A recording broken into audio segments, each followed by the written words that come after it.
స్వప్న, నీకోసం ఎవరో వచ్చారు. నాకోసమా? ఎవరు?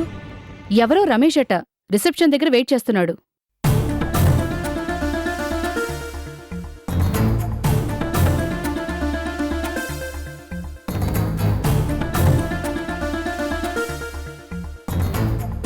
స్వప్న, స్వప్న, ఎన్నాళ్ళైంది నిన్ను చూసి? ఎంత చిక్కిపోయావేంటి? నాకు తెలుసు ఇదంతా నా మీద బెంగతోనే కదా. ఛీ, ఆ దేవుడు ఎంత దుర్మార్గం చేశాడు. రోమియో జూలియట్ లాగా, సలీం అనార్కలి లాగా, దేవదాస్ పార్వతి లాగా ఒకళ్ళనొకళ్ళు గాఢంగా ప్రేమించుకున్న మనిద్దరిని పెళ్లి చేసుకోబోయే క్షణంలో కక్ష కట్టినట్టు క్రూరంగా దూరం చేశాడు. చెప్పు స్వప్న. హలో మిస్టర్, ఎవరు నువ్వు? ఎంత మాట అన్నావు స్వప్న. నేనెవర్నా? అయితే నేను విన్నది నిజమేనన్నమాట. నువ్వు గతాన్ని పూర్తిగా మర్చిపోయావన్నమాట. భగవంతుడా, నాలాంటి దుర్భర పరిస్థితి ఈ ప్రపంచంలో ఏ ప్రేమికుడికి రాకూడదు. ఏయ్, ఒళ్ళెలా ఉంది? ఏం మాట్లాడుతున్నావు? అయ్యో స్వప్న, నన్ను నమ్ము. నేను నీ రమేష్ని. డిగ్రీలో ఉండగా మనిద్దరం గాఢంగా ప్రేమించుకున్నాం. మార్నింగ్ షోలకి, మ్యాట్నీలకి, ఫస్ట్ షోలకి కూడా క్లోజ్గా కలిసి వెళ్ళేవాళ్ళం. ఓ శుభముహూర్తాన పెళ్లి కూడా చేసుకోవాలని నిర్ణయించుకున్నాం. పెళ్లికి అన్ని ఏర్పాట్లు చేసుకుని గుళ్ళో నేను వెయిట్ చేస్తుంటే ఆఖరి క్షణంలో నీకు యాక్సిడెంట్ అయిందని తెలిసింది. షాక్తో, దిగ్భ్రాంతితో మతిపోయినట్టు అనిపించింది.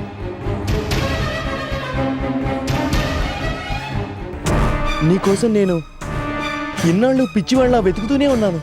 ఫైనల్గా నా స్వప్న ఇక్కడ ఉందని తెలిసి ఆకాశంలో ఎగురుకుంటూ నీకోసమే వచ్చాను. స్వప్న, పద, మనం పెళ్లి చేసుకుందాం. మన ప్రేమని సార్థకం చేసుకుందాం. మనిద్దరిది ఎన్నెన్నో జన్మల బంధం అని ఈ లోకానికి నిరూపిద్దాం. పద స్వప్న. అంత మాట అనుకు స్వప్న. కావాలంటే చూడు, అమ్మోరి గుడి దగ్గర నీ పుట్టినరోజు నాడు స్వప్న అనే నీ అందమైన పేరుని నా చేతి మీద పచ్చబొట్టుగా పొడిపించుకున్నాను.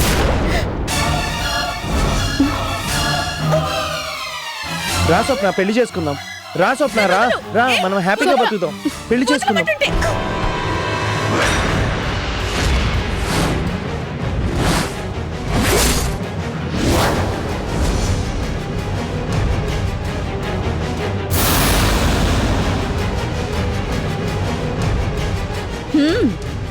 నువ్వు స్వప్న లవర్వి, గతంలో ప్రేమికుడివి, అవునా? అవునండి, స్వప్నని గాఢంగా నా ప్రాణం కంటే ఎక్కువగా ప్రేమిస్తున్నాను. కాదు సౌందర్య, ఎవరో కూడా నాకు తెలీదు. యు డోంట్ వరీ, నేను మాట్లాడతాను కదా. ఎన్నిసార్లు చెప్పాలండి? మేమిద్దరం ప్రేమించుకున్నాం ప్రేమించుకున్నాం ప్రేమించుకున్నాం. ఓహో, అంత గాఢంగా ప్రేమించిన వాడివైతే తన పేరేంటో చెప్పు. అదేం ప్రశ్న అండి? తన స్వప్న, నా ప్రేయసి. ఇదిగో చూడండి, పచ్చబొట్టు కూడా పొడిపించుకున్నాను. Shut up. తన పేరు స్వప్న కాదు. గతాన్ని మర్చిపోయాక తనని చేరదీసిన వాళ్ళు పెట్టిన పేరు. తన అసలు పేరేంటో చెప్పు. నిజంగా నువ్వు తన లవర్వే అయితే తన అసలు పేరేంటో చెప్పు. చెప్పరా? చెప్పు. నేను చెప్తాను. తన పేరు రూప. గతంలో డిగ్రీలో నేను తను క్లాస్మేట్స్. రాస్కెల్, తనకి తన గతం గుర్తులేదు కదా అని నాటకాలాడి ఎత్తుకుపోదామనొచ్చావా?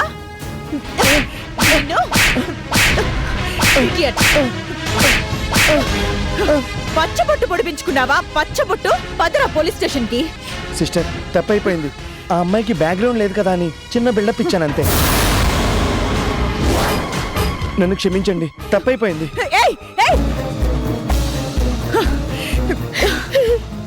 సౌందర్య, రాస్కెల్ నన్ను. వాడే కాదు, నీ గతం నీకు గుర్తులేని ఆడపిల్లవని తెలిస్తే ఏ రాస్కెలైనా సరే అడ్వాంటేజ్ తీసుకోవాలని ప్రయత్నిస్తాడు. అయినా తప్పు వాడిది కాదు, నీది. సౌందర్య, అవును, ఒంటరి ఆడదంటే మగాళ్ళందరికీ లోకువే. అందుకే నిన్ను పెళ్లి చేసుకోమని చెప్పాను. అవును స్వప్న, సౌందర్య చెప్పింది నిజం. పెళ్ళైన ఆడదాని జోలికి ఇంత ధైర్యంగా ఎవరూ రారు. అది అలా చెప్పండి గ్రేసీ గారు. స్వప్న, ఒక్క మాట చెప్తాను, గుర్తుంచుకో. పెళ్ళైన ఆడది ప్రైవేట్ ప్రాపర్టీ, పెళ్లి కాని ఆడది పబ్లిక్ వానిటీ అన్నారు.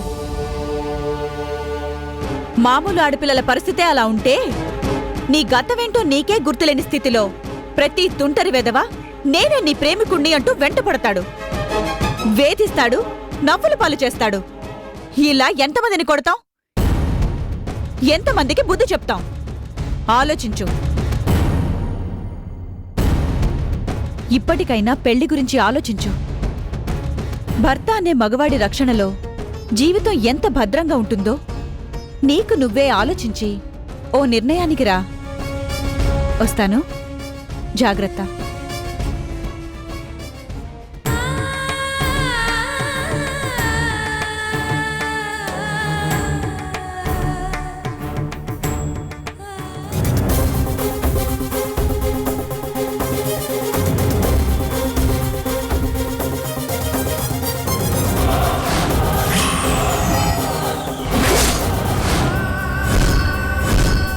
గుడ్, బాగానే నటించావు. స్టోరీ, స్క్రీన్ ప్లే, డైరెక్షన్ అంతా మీదే కదా మేడం. కానీ ఒక దెబ్బని చెప్పి 4 చెంపదెబ్బలు కొట్టారు. అందుకేగా బోనస్గా చెప్పిన దానికన్నా 4 రెట్లు ఎక్కువ ఇస్తున్నాను. చాలా థ్యాంక్స్ మేడం. ఉంటాను.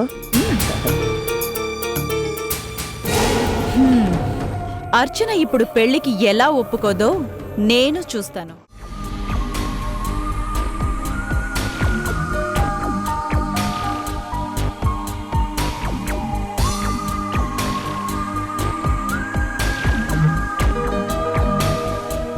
హరి, ఒకసారి లోపలికి రా.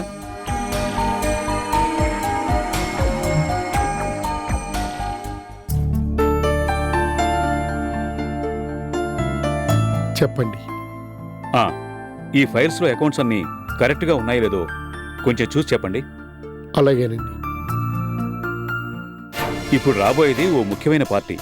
లెక్కల్లో ఏ చిన్న తప్పు దొరికినా మన గురించి చాలా బ్యాడ్గా అనుకుంటారు. అర్థమైంది సార్. అకౌంట్స్ అంతా చెక్ చేసి మొత్తం ఏం తేడా లేకుండా చూడాలి, అంతేగా? అంతే. ఫైల్తో రెడీగా ఉండు. అతను రాగానే పిలుస్తాను. అలాగే సార్.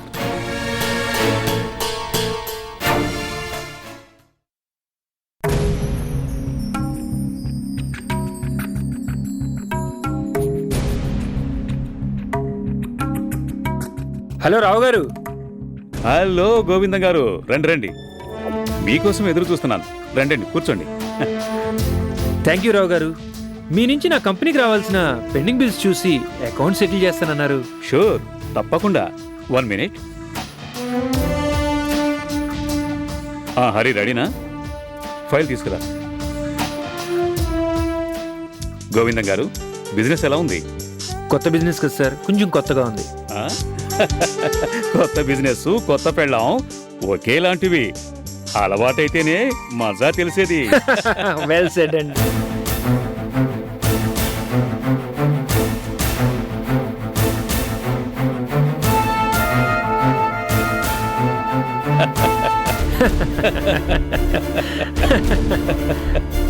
ఇదిగోండి సార్.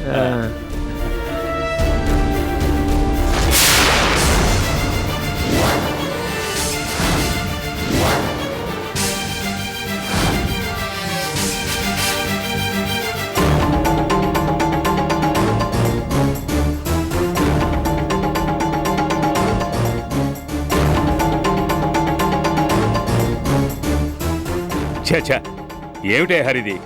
లెక్కలో ఒక తప్పు కూడా లేకుండా చూడమంటే ఇదేనా? ఏమిటయ్యా నువ్వు చేసింది? సారీ సార్, ఏదో ఆలోచనలో పడి తప్పు చేసి ఉంటాను. మళ్ళీ చూస్తాను సార్. సారీ అని వినయంగా మాట్లాడితే సరిపోదయ్యా. చేసే పనిలో శ్రద్ధ ఉండాలయ్యా. ఛా, కోట్లలో బిజినెస్ చేసి ఆరిపోయిన వాడివి కదా అని జాలిపడి పనిలో పెట్టుకున్నాను.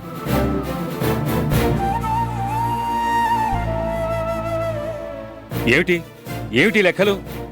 ఈ తప్పులేమిటి? నీలాగే నన్ను కూడా దేవాలా తీయించాలనే? చిచి, వెళ్ళి కళ్ళు పెట్టుకుని చూడు. అలాగే సార్. అలాగే అని ఇంకా నిలబడ్డావెందుకు బుద్ధ విగ్రహంలాగా? వెళ్ళ.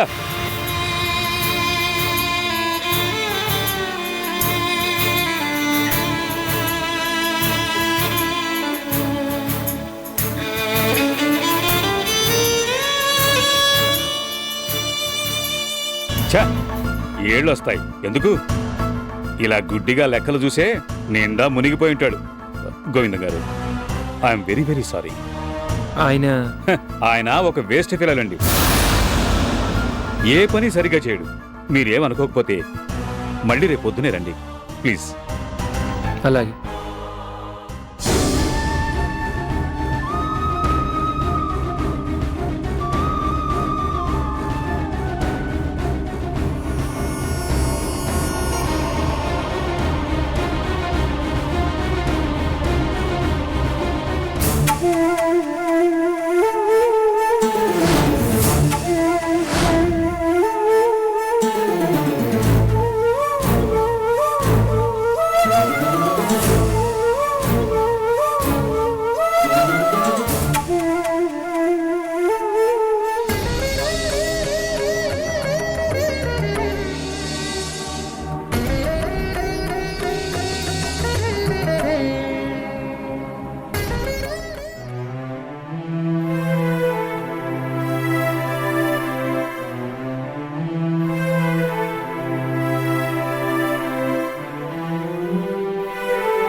మావయ్య, మీరిక్కడ?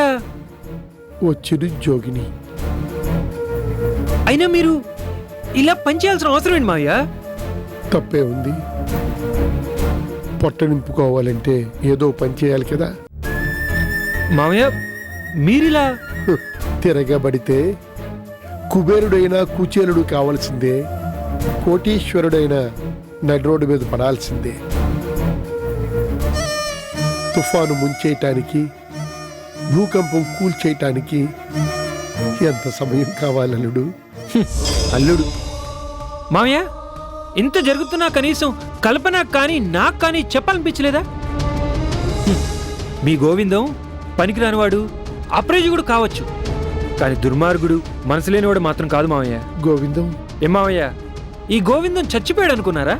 అల్లుడు, తప్పు. ఇది తప్పైతే మీరు చేసింది ఒప్ప?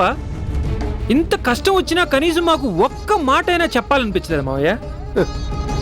పిల్లనిచ్చిన ఏ మామగారైనా అల్లుడికి కట్నాలు ఇవ్వాలి, కానుకలు ఇవ్వాలి, అంతేగాని కష్టాల్ని పంచివ్వకూడదు నాయన. మా బాగా చెప్పారు మావయ్య. మీ కష్టాల్ని పంచుకుంటాను నేను ఎవరిని? అయోగ్యుణ్ణి, అసమర్థుణ్ణి. కలుపు కలుపు అంటూ ఎప్పుడు మీ కూతురు కొంగు పట్టుకొని తిరిగే వేస్ట్ గాడిని, అంతేగా? అయ్యో, నా ఉద్దేశం అది కాదు అల్లుడు. కాకపోతే ఏంటి మావయ్య, సింహలా బతికిన మీరు ఎవరి ముందో చేతులు కట్టుకొని తలదించుకొని మాటలు పడుతున్నారు ఇలా. వీలేదు, మేము ఉండగా మీకు ఇలాంటి దుస్థితి పట్టనివ్వం. రండి, నాతో రండి. నేను కలుపు మిమ్మల్ని పువ్వులు పెట్టుకొని చూసుకుంటాం మావయ్య. వద్దలుడు, వద్దు. నువ్వు ఆ మాట అన్నావు, అంతే చాలు. ఎక్కడ ఉండాల్సిన వాళ్ళు అక్కడే ఉండాలి. మావయ్య ప్లీజ్ తప్పుగా అనుకోకు. దయచేసి విషయాన్ని కలుపు కూడా చెప్పొద్దు, బాధపడుతుంది. మా బాగా చెప్పారు మావయ్య. మీరు మాత్రం ఇలా బాధపడచ్చు, మేము మాత్రం మీకు ఏ విధంగా సహాయపడకూడదు. Very good.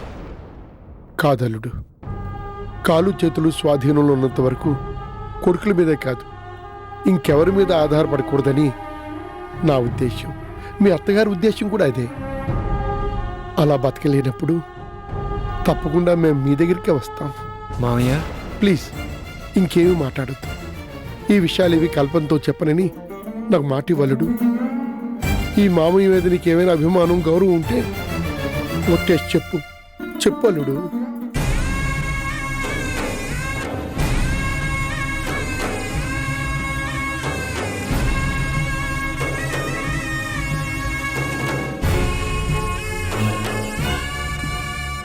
థ్యాంక్ యూ అల్లుడు, థ్యాంక్ యూ.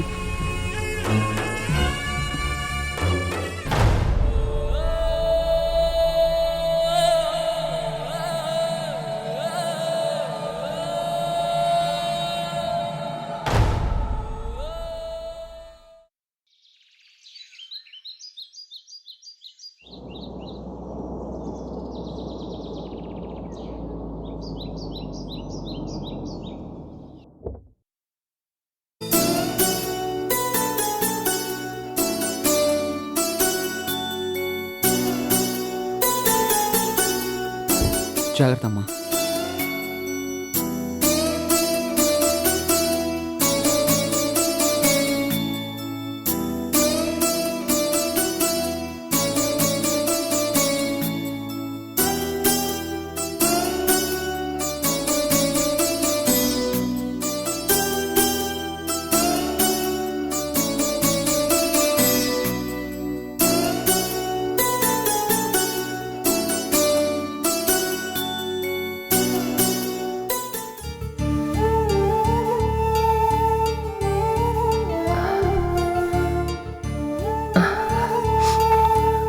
అమ్మయ్యా, ఇంటికొచ్చి పడ్డాను.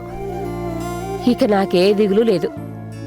ఇదిగో ఆంటీ, ముందే చెప్తున్నాను, కనీసం వారం రోజుల దాకా మీరు మంచం దిగడానికి వీల్లేదు. ఏంటి, వారం రోజులు మంచం మీదే ఉండాలా? ఎందుకు? ఎందుకేంటి? పూర్తిగా కోలుకోవద్దు? చెప్పండి. అంటే అమ్మా, అంటే లేదు, కొంటే లేదు. అలా మెల్లగా చెప్తే ఆవిడ వింటారా? ఇదిగో ఆంటీ, ఈ వారం రోజులు కాఫీ, టిఫిన్, భోజనం మీకన్నీ ఇక్కడే. ఈ గది దాటి బయటికి రావటానికి వీల్లేదంతే. అంటే ఇది నాకు రెస్టా, అరెస్టా? రెస్టో అరెస్టో ఏదైనా అనుకోండి, మీరు మాత్రం మంచం దిగడానికి వీల్లేదుగాక వీల్లేదు, అంతే. ఇదిగో ఆంటీ, మధ్యలో నాకు తోచడం లేదు స్వప్న, ఆ పని చేస్తాను ఈ పని చేస్తాను అన్నారో చూసుకోండి. హా, అయ్య బాబోయ్. ఒరే కళ్యాణ్, సిటీలో కర్ఫ్యూ పెట్టినప్పుడు కూడా ఇంత స్ట్రిక్ట్ లేదనుకుంటారు. అప్పుడున్నారో లేదో నాకెందుకు ఆంటీ, ఇప్పుడు మాత్రం ఉండాలి, ఉండి తీరాలి, అంతే. టాబ్లెట్ వేసుకునే టైం అయింది. ఏం తాగుతారు? పాలా, కాఫీనా? కాఫీ వద్దులేండి, పాలే తెస్తాను.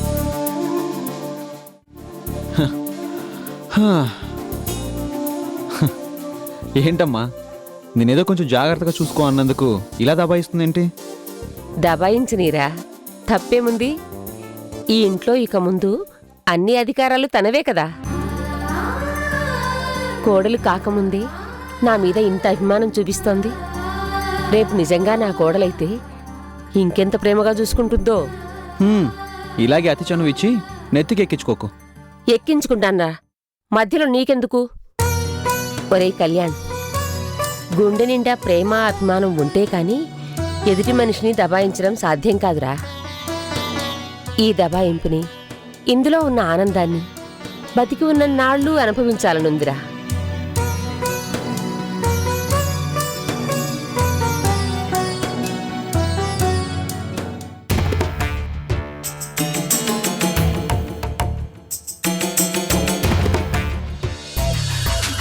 ఇప్పుడు ఈ ఇల్లు నాది. ఈ ఇంటికి యజమానిని నేను. I'm the absolute owner of this house.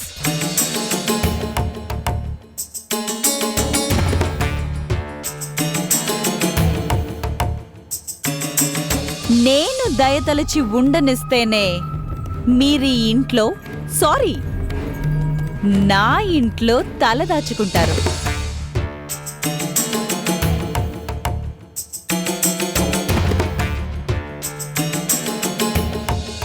ఈ ఇల్లు నాది, మీరు తినే తిండి నాది, A to Z మొత్తం నాది.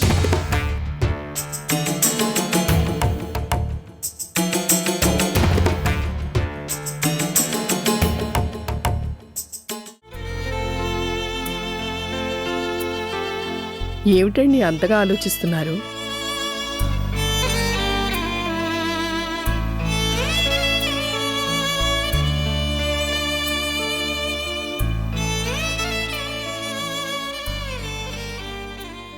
అడిగేది మిమ్మల్ని. దేని గురించి? మన గురించి. మనకేమైంది ఇప్పుడు? ఉన్నంతలో బానే ఉన్నాం కదండి. నేను ఆలోచిస్తున్నది బాగుండడం గురించి కాదు, మరి దేని గురించి? మనది కాని ఈ ఇంట్లో ఇంకా ఎన్నాళ్ళుండాలి అని. ఏమిటండి మీరనేది? ఈ ఇల్లు మనది కాకపోవడం ఏమిటి? ఎలా అవుతుంది అన్నపూర్ణ? నేను చేసినప్పుడు తను తీర్చి సౌందర్య ఈ ఇంటిని ఎప్పుడో తన పేరు మీదకి మార్చుకుంది. మర్చిపోయావా? మార్పించుకున్నంత మాత్రాన మన ఇల్లు మనది కాకుండా పోతుందా? పోతుందా ఏమిటి? ఎప్పుడో పోయింది. ఇల్లు, గౌరవం అన్నీ అన్నీ ఈ ఇంటి కోడలిని, మహాలక్ష్మి లాంటి అర్చనని దూరం చేసుకున్నాం. ఈ ఇంటి కళ, కాంతి అన్నీ ఆమెతోనే వెళ్ళిపోయాయి. ఇప్పుడు చివరికి ఈ జానెడు పొట్ట నింపుకోవడం కోసమని ఇద్దరం కష్టపడి పని చేస్తున్నాం. ఏదో అలా రోజులు గడిపేస్తున్నాం.